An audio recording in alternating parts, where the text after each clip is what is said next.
Okay. Chandrababu మేనిఫెస్టోని చూసి ఓటేయరు. రెండో పాయింట్ ఏంటంటే చంద్రబాబు నాయుడు చెప్తున్నటువంటిది తనకి తెలుసు. సంక్షేమ పథకాలు ఇదేం కేంద్రం నుంచి 10 పైసలు ఇవ్వరు. వాళ్ళదాళ్ళకే. వాళ్ళిచ్చే రైతు బంధు 6,000 రైతులకి ఇచ్చేది రూ. 6,000. హ్మ్. తర్వాతన అదే పీఎం కిసాన్ కదా దాని పేరు. అట్లాగే ఇళ్ళుకి డబ్బులు ఇల్లు 1,80,000, ఇప్పుడు 3 సెంట్లు 2,80,000. అంటున్నారుగా. వాళ్ళు ఇచ్చేది అంతే. ఇతని కోసం ఏమి మార్చరు. ఈయన సంపద ఈయన సృష్టించుకోవాలి. ఏం మార్చరు.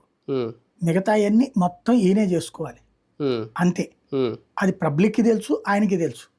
ఈయన కేంద్రంతో పొత్తు పెట్టుకున్నటువంటి బీజేపీతో పొత్తు పెట్టుకున్న కారణం వల్ల ఒకటే, ఎలక్షన్స్ టైంలో పోల్ మేనేజ్మెంట్కి జగన్ అయితే గనక చెయ్యనియడు మనల్ని అన్నటువంటి ఉద్దేశంతో చేశారు. అంత మించి ఇంకేం లేదు.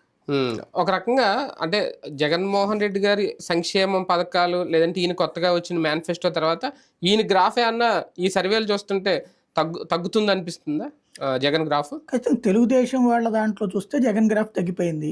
వైసీపీ వాళ్ళ దాంట్లో చూస్తే చంద్రబాబు గ్రాఫ్. ఆయనకన్నా ఈయన ఎక్కువ సంక్షేమం ఇచ్చాడు కాబట్టి అది చూసే అది తగ్గిపోవడం వాళ్ళ మీడియాలో తప్పించి రియల్ గా ఏంటి అనేటువంటిది జనం మైండ్ సెట్ ఎవడు అందరికీ తెలుసు మనసులో. కానీ ఎవడు ఇప్పుడు ఏం మాట్లాడు, ఎవరికి అనుకూలంగా వాళ్ళే మాట్లాడతారు. బేసిక్ గా రేపు పొద్దున చంద్రబాబు నాయుడు ఇవి ఇస్తాడు ఇంతకంటే ఎక్కువ నమ్మితే అతనికి వేస్తారు.